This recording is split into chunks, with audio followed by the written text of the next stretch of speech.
That's an awesome question. Besides Romy Park, have I ever met any of the other Japanese counterparts? I have not. I would love to someday. In fact, guess what? I'm glad you asked that question. Are you going to give me the rap sign if I go too long now again? Please, Danny, please. I talk a lot sometimes. That's like wrap it up, cut it up. So, Romy Park.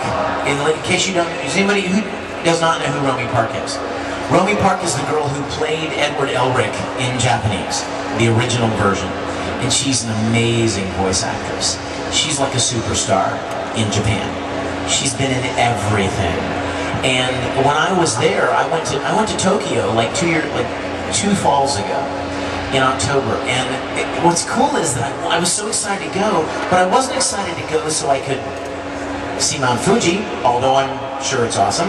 And I didn't go to see all the Buddhist temples, although I'm sure they're quite beautiful. I went for 2 reasons. Number one, I wanted to sit in on an actual anime recording session.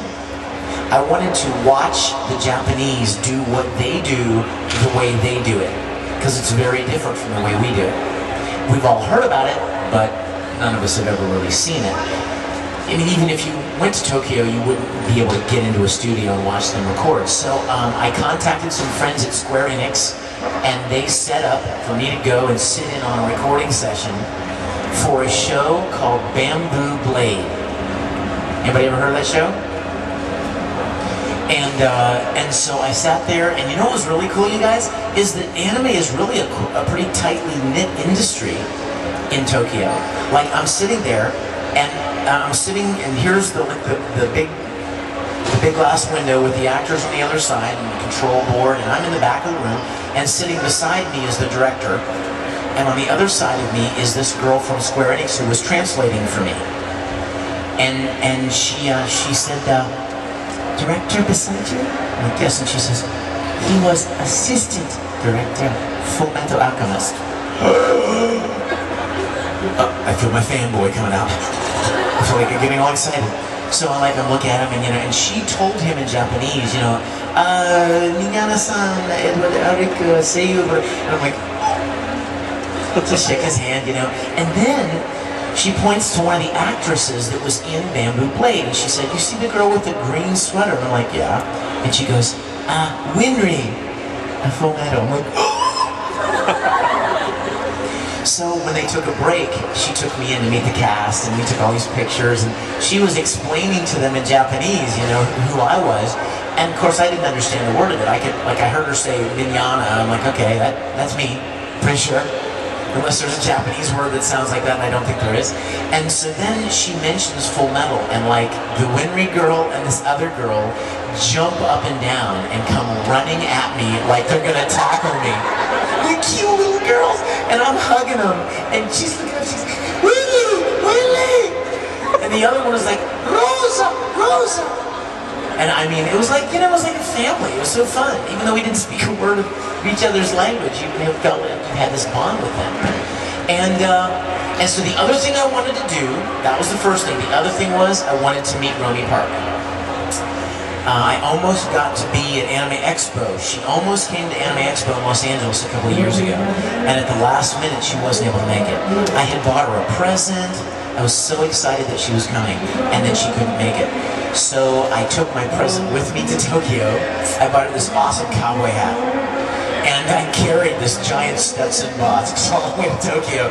And so Square Enix set up dinner in Roppongi, which is kind of like the nightclub district of Tokyo, with Romy and Seiji Mizushima, who directed Fullmetal Alchemist, and 2 people from Aniplex, 2 people from Square Enix, and you guys, it was like a dream come true.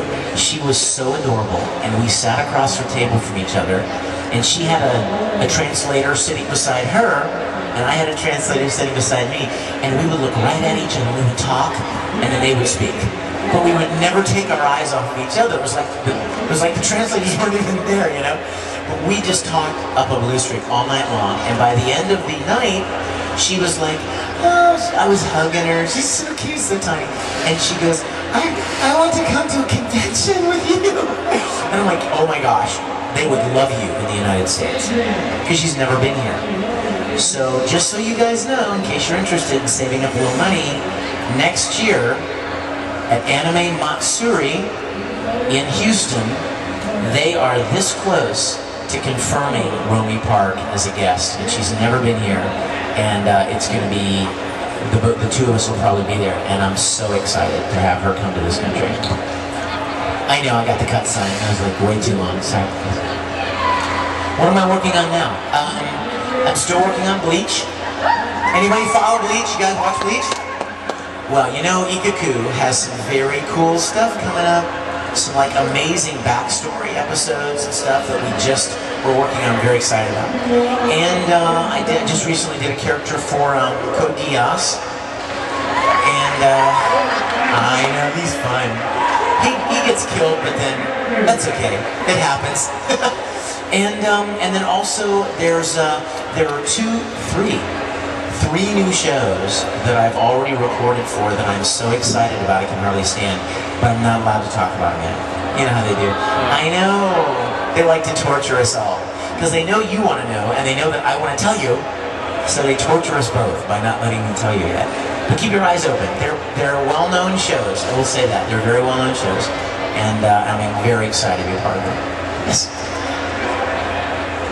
The hardest part of dubbing?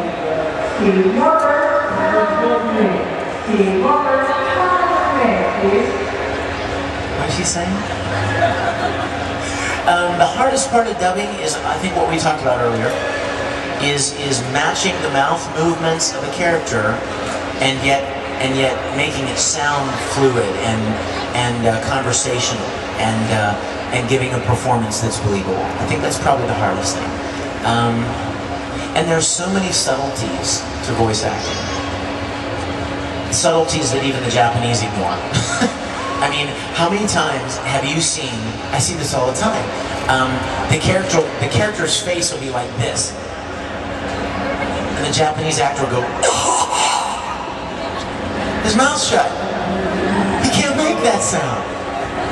So, you know, the little subtleties, we don't try to imitate the Japanese. That's not the goal.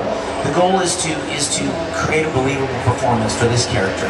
And so we pay really close attention. Like, there are such small differences between like facial expressions and body movement, and it would be as subtle as me sitting down. If I were sitting, if the character's sitting down, and then he's going to get up, and the line might be, well, I'm getting it back to work now. Well, that sounds relatively normal, right? But how much cooler and more subtle, but cool would it be to do this? Well, I gotta get back to work now. Put a little bit of effort into it to make it sound like you're physically getting up from a seated position. And you don't have to do that because you're standing in a booth. You're acting. You don't have to do that. But the character is doing that. And so whenever you're able to identify little things like that that you can add to a performance, the more realistic it becomes. Yes?